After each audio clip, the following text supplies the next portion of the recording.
Welcome back to Afternoon Express. I hope that you're having a glorious Tuesday afternoon.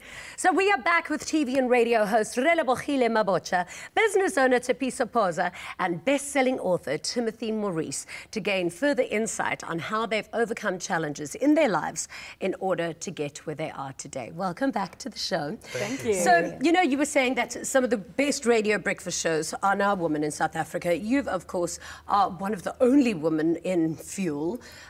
What do you think the next struggle is for women? Do you think it's because I know that there's like serious male dominance in a lot of these industries, but sometimes woman and woman competition is also just as damaging. It's not understanding that there's enough room for everyone. The nice thing about men is they can have a disagreement and still go to the bar and have a drink together and talk business.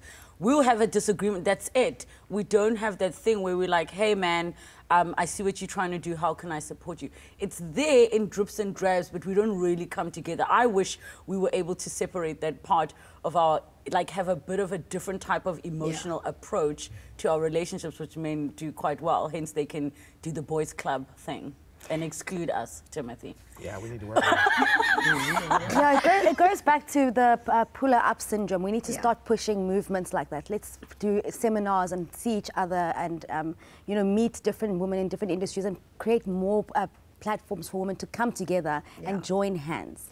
Considering you've gone through so much like you had a very powerful, dominant father.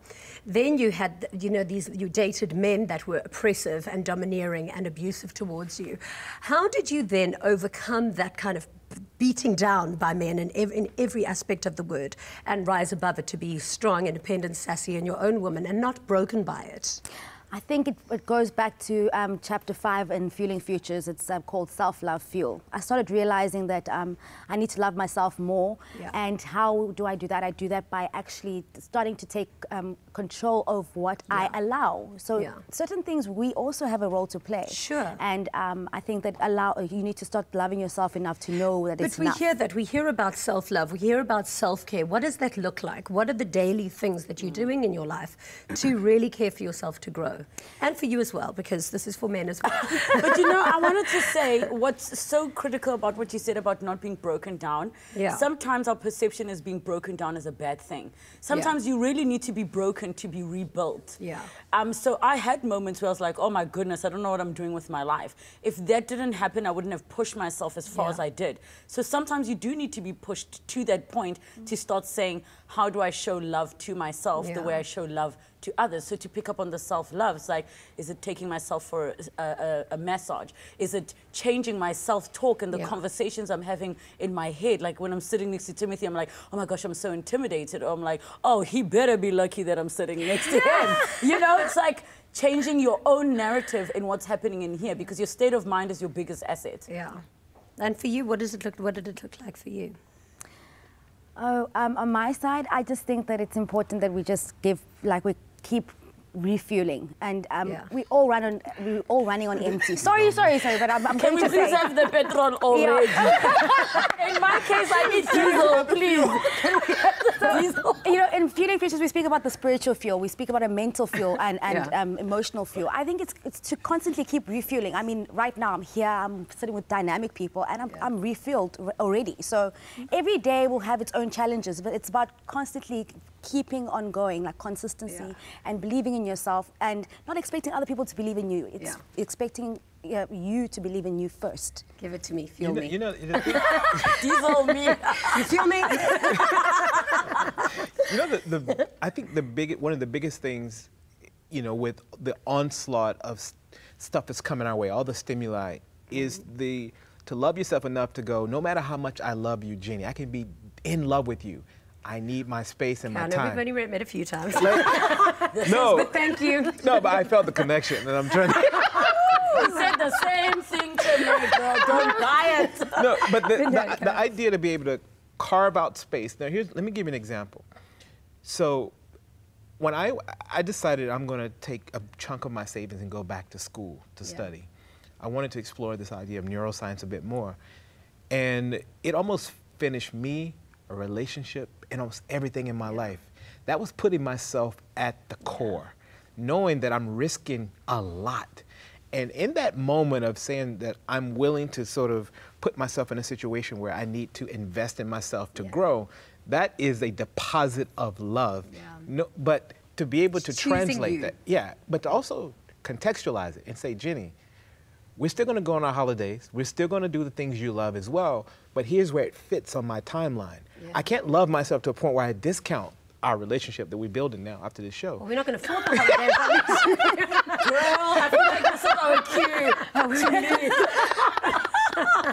I love what you're saying. It's so true because, you know, that we also have quite toxic understandings of relationships. Like, you complete me, you love me more. It's like, no, boo, I need me first. That's the only way I can be the best mom, sister, best partner to Or you can be like me and you consistently choose yourself that you go, oh, I've been single for a long time. So let's see what South Africa has to say. We've asked you at home to tell us what your definition of success is and what you are doing in order to achieve it. So Sihlem Simango commented that there is a very powerful driving force inside every human being that once unleashed can make any vision, dream or desire a reality. Absolutely brilliant. What is your definition of success? Let's go down along the line. So let's start with you.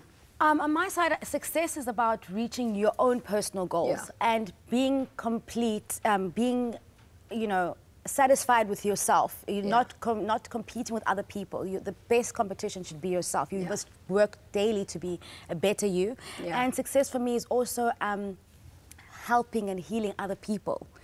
Because on my side, I do a lot of community work for me, and I work with young children. Because of the experience that I had in my past, I still want to I get involved, get my hands dirty. I don't send somebody to do it, I do it myself.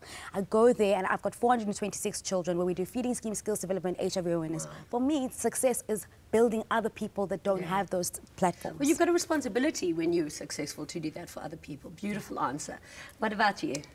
Being present in the moment. Like, when we were writing this book together, there was a moment where I could feel that she was welling up and she was starting to cry, and feeling that and not running from it. Being able to have the courage in that moment to sit with her story without going, where is this going to take us? What will be the implications? And I think that was actually the success of the book, is that we stayed in that moment and let it marinate and allowed it to build instead of chasing and being distracted. And that, for me, is the core. Beautiful answer. Now, we've only got a minute left of the show, so what is your definition of success? Just being internally unshaken and unmoved with the chaos that's happening around you. If you can be still and balanced within yourself and find some sense of peace there, irrelevant of what's happening outside, that, for me, is success. And this is why they are successful. Thank you so much for being on the show. You really are thought leaders and really dynamic, inspiring people. It has been a pleasure to sit with you today. Thank you so much for being here. Thank you. And thank you so much for contributing and letting us know what your definition of success is. We hope that you're inspired. So tomorrow we meet Tobeka Loana from the Do Good Circle in partnership with the Nelson Mandela Foundation to chat about delivering digital skills to the youth in rural communities. Brilliant initiative. We'll see you then tomorrow, same time, same place on Afternoon Express.